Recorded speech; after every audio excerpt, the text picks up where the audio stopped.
Alright, what's up, guys? Today, we're going to talk about something that, well, everyone knows immigration in the US. Now, immigration is nothing new, right? In fact, many people would say that immigration built up the United States, right? Unless you're 100% Native American, you didn't come from America, alright? You're either part British, part French, Jewish, etc., right?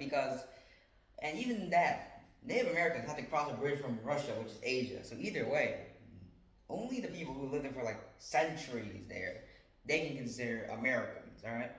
Now immigration started, very early on. All right. Now moving on, immigration was actually a bit of a problem actually because immigrants go in and they take jobs which were intended for Americans instead. So not a lot of people really like immigrants, and to this day they do not. So now let's go to immigration problems.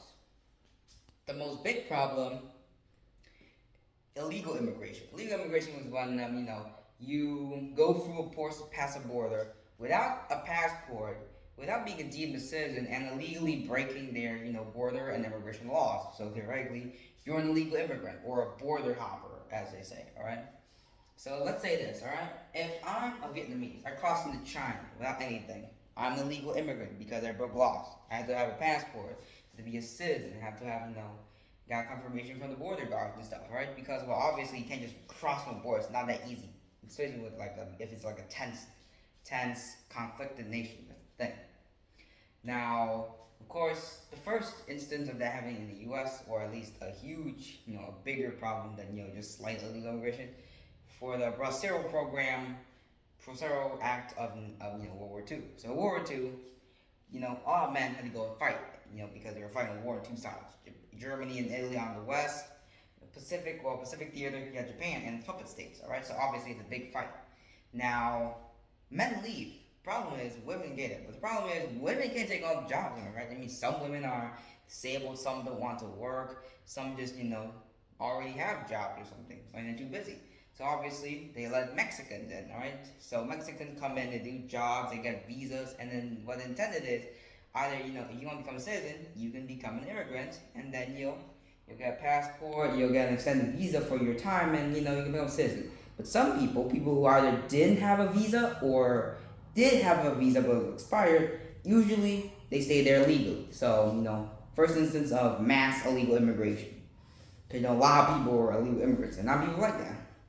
Now, of course, immigration is also impacted mostly by the economy. But first, we have to understand naturalization. Naturalization is basically like, okay, I'm gonna put you here in this new country, alright? Get your passport, use your visa, use your identity cards and IDs and stuff. Now, all I need you to do is you have to be natural. You have to get used to living in America so you to become an actual citizen. Right? Naturalization is a big part of the integration of immigrants process. Now, there was an act, the Immigration and Naturalization Act of 1965. Okay, basically I put like a quota, right? You can only let these much immigrants come in. Back then it was set to 120,000. Now the reason why, because back in the day, the economy it was okay, but it was kind of mostly stagnant. Right, a stagnant economy means like it doesn't change very much. And you want Americans at the job. You have to take care of the stagnant economy first. So you only let this amount of immigrants in.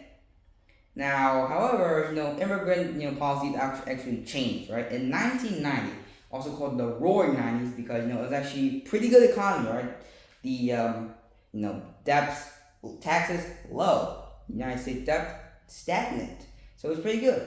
So they actually increased, or they extended the Immigration and Naturalization Act 1965 to include 700,000 immigrants to 720, which is a big hop, all right? A really big hop, you think about it. Now, however, after 2001, main homeland defense, stuff, the economy got worse. So there comes back again the push down immigrants, right?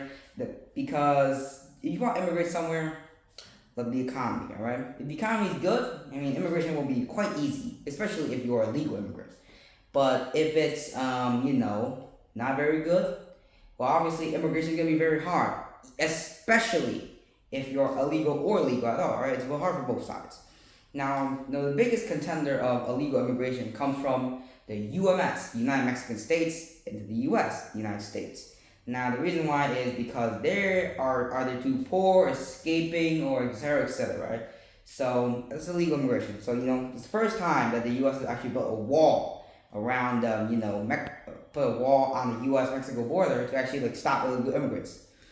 And Mexico, they comply because, well, Mexicans, they leave, that's a workforce because, citizens are their workforce. So obviously, one side gets to keep their workforce, one side doesn't lose jobs to the other person's workforce. So yeah, in the end, immigration is good and bad in two ways. And usually, if you want to immigrate, just check the country's economy and you'll see. And if it's good, you can come in. If it's bad, well, keep searching for other options. Thank you for listening to what to say. Bye. I'll see you next time.